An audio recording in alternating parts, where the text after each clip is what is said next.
What's next? Okay, there's the, so speaking of fab data, we do offer this properties palette. It's going to give you data, real-time data on anything that you select. So here we have a radius elbow, the CID is 4, the type is rectangular duct, the service, the specification. So it gives you all this real-time data, but it's also, so you can change any of this data. Like, for example, you can change the length on this to 16, for example. You don't have to open that separate window. It's all here. You can also change connectors right here.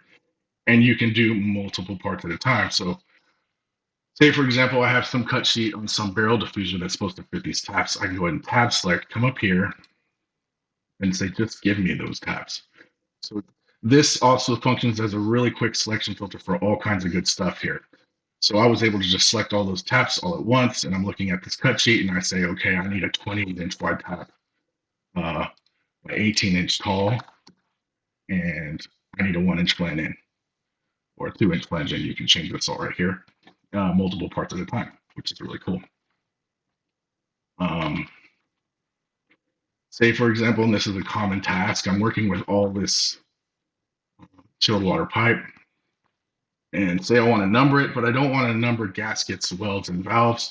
So what I can do is come up here to my items, and I can, so right now this is in select mode. I can change this tool to remove mode. And now when I select stuff in here, it's going to remove it from my selection. So there's gaskets, remove all those gaskets.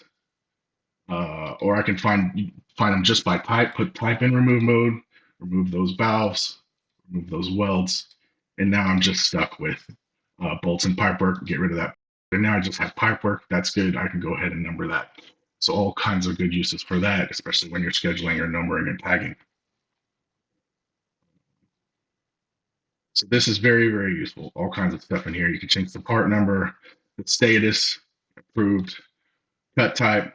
Well, some of these are read-only. Cut type, for example, is read-only, but you can search on this value and select and all kinds of good stuff there. Material thickness, bought out, installation. So let's go through the parameters a little bit more. Oops. You can drag this off. It's standard palette. I'm in a very low resolution right now, just so it's easy for everybody to see when I'm sharing my screen. But you should have a lot more screen real estate than this. You should be able to see a lot more of this palette depending on your resolution. You do have all the dimensions here, which is really nice. Like, for example, I can grab this whole tab, select this whole trunk line. And this also, everything here also functions as a selection filter that you don't have to write, which is pretty nice. 80% of your filters are going to be right here at your fingertips without having to go into Revit and write any rule-based filters. Like, for example, I've just selected all this duct. I'm going to select some more stuff here. Okay. And then what first thing I'm going to do is I'm going to go to my service, and this is all done through these boxes on the side here control how this box is going to function. So if I hover over here, this box is in select mode. I can change it to remove mode, right? And some of them have edit mode. Like, you can edit specifications and materials depending on your database. And these are in edit mode right now. So if I change the material right now, it's going to go try to change material because I'm in edit mode. If I change specification right now, it's going to try to change specification because I'm in edit mode. But right now, I've got all this selected. I'm going to go to service, and I'm going to go and make sure it's in select mode, right? I've got 2 services selected, but I just want my low pressure service, 2-inch. So I'm going to say, boom, give me that. Okay, I've got my 2-inch. Now what I'm going to do here is I'm going to say, give me the tabs. Bam, I've just got my tabs. Now I've got 6 tabs here, and this is really nice. I'm looking at a cut sheet. I've got some barrel diffuser that's supposed to fit these tabs. I'm looking at the cut sheet. I'm going to say, okay, I need 32 width, right? I need 18 depth, right? And I don't. It's kind of small increments here. Let's go 18. Yeah. See, I'm editing multiple parts at once, which is really nice. You can't do that out of the box, and I'm not sure any other add-in's going to allow you to do that either. Shit, I needed that yesterday. We had a domestic system that the insulation applied to different sizes.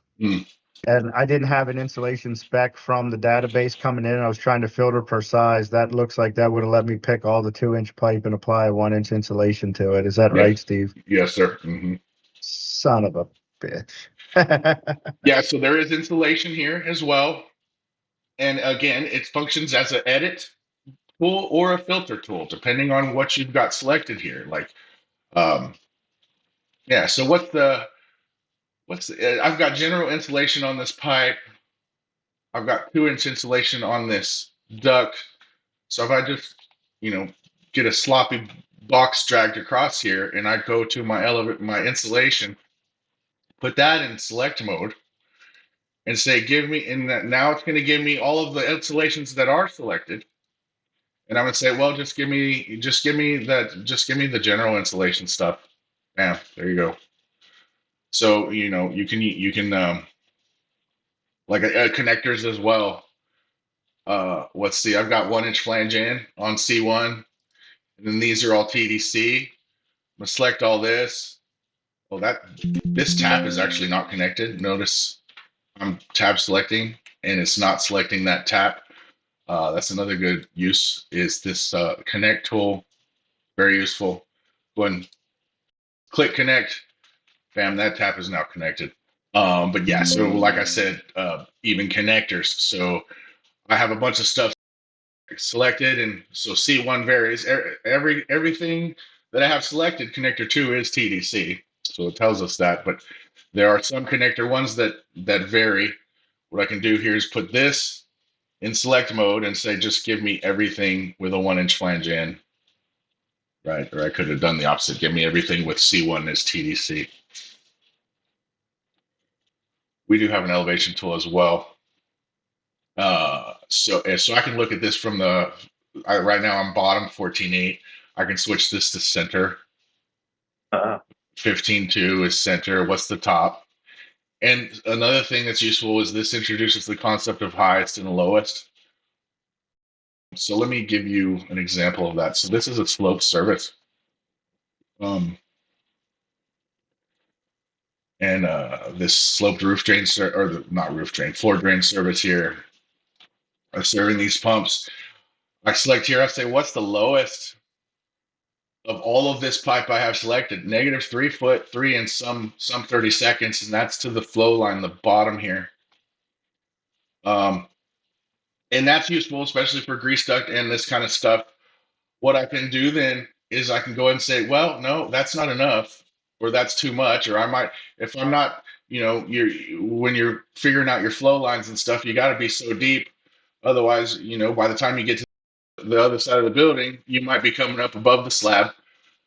So this is useful here. I say, well, I've got this whole line. It's not quite deep enough. Give me -4 foot. Boom.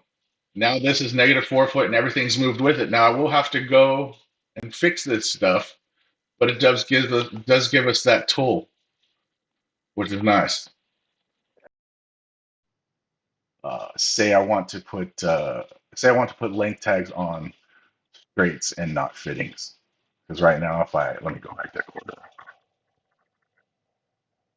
So if I VAT this, I'm getting length tags on everything.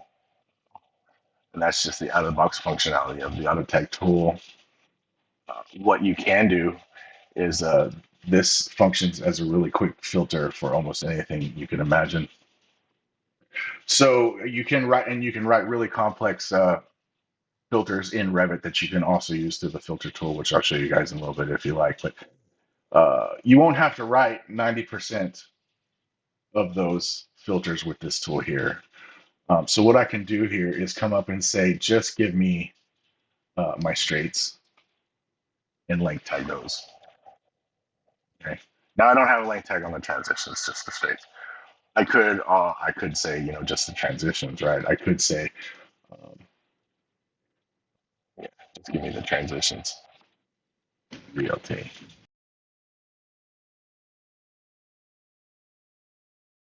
First of all, let's make this transition a little bigger. That looks funky. 16 by 16. Okay, now we got a center line transition. Let's make it 24, right? And attach your arrow Green is pointing down. That's not good. We want green pointing up. So what we do is we come up to the modify tab with it selected, and there is a rotate 90 button here. This is just straight out of the box Revit stuff. You can rotate 90 on that. Get the green arrow pointing up, and now you can Okay. say flat right, flat top, right, and your offsets. So that's flat right and flat top. Your offsets will also, you know, make sense to you once this green arrow is pointing up.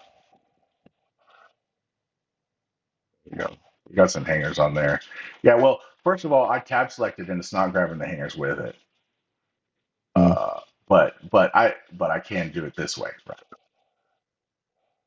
Make sure I grab the hangers. I don't remember the hotkey right now. Copy in here, right here. Yes, it did copy the hanger. Just be Okay. aware of how you're selecting things, though. If you tab select, it's not grabbing the hangers. But I made sure to grab the hangers. Right. So yeah, good question. Another thing, you can't. So you know how you double click to edit anything. You can't do that with a hanger. It's not exposed in Revit, but VM does expose that stuff to you. So I can't. I don't have to worry about this stupid blue grip. Doesn't even tell me. You know, it's not even stretching in the way I want it to right now. It doesn't tell me how long I'm stretching it. That's not useful. So what I can come up here and I've got two rods, one's 30, one's 30. Change this one to 60. Can't do that. So now what I can do is go ahead and detail this real quick. I'm going to select this view, come into here. Yeah, now this is process pipe. Say I don't want a number of welds. Come up here, just give me the pipe work. Now there is no welds in here. So now I can just number. So VM number tag, which is BNT. And right now I have number tag set to center C2. Now say I didn't like that. One of the things that we can do is, so that was the service driven tags. But say I wanted to override. So what I can do is select all this again, give me just the pipe work. Now the override key, it'll tell you here under tags. There's another tag. So it says hold break to override spec location, right? So what I'm going to do is hold break, pause break, and hold, and then type VNT, VNT. And now it's going to ask me, okay, well, where do you want them? This time, put them on the center above with the 2-inch offset. Great. Okay. No, don't like that. Undo. Select. Let's go. Pipe work. I'm going to hold pause break, V and T. Give me below. Yes. Now you'll notice if you're using Fabrication Revit without VM, this is the way you have to edit things. This separate window. You don't have to do that with VM installed. You can edit everything here, including connectors. So I'm going to come up here, unless of course if it's listed. This is part listed, so I can't edit the dimensions directly, but I can change the product entry. Change this 12 to a 14, right? It's going to put some reducers in there. Just be aware of that. Um, but back to this, let's go over here. Let's change this to a 6-inch round. Put say I want to put length tags on straights and not fittings, because right now if I let me go back that quarter. So if I VAT this, I'm getting length tags on everything. And that's just the out of the box functionality of the auto tag tool. What you can do is this functions as a really quick filter for almost anything you can imagine. So you can write really complex filters in Revit that you can also use through the filter tool, which I'll show you guys in a little bit if you like. But you won't have to write 90% of those filters with this tool here. So what I can do here is come up and say, just give me my straights and length tag those. Okay. Now I don't have a length tag on the transitions, just the straights. I could say, just the transitions, right? I could say, um, yeah, just give me the transitions, VLT.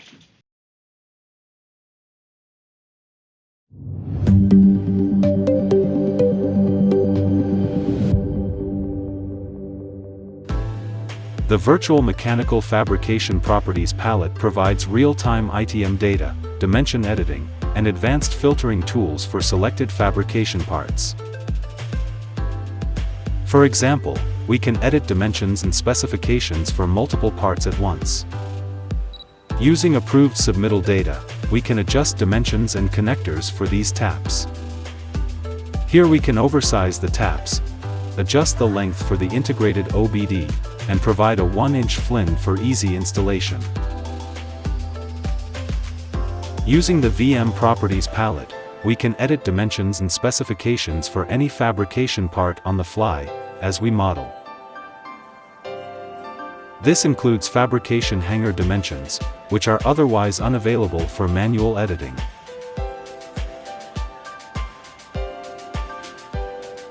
The items property displays the quantity of selected parts, along with their name and CID.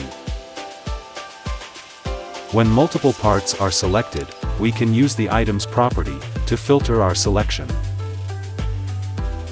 Each property on the palette functions in a similar way.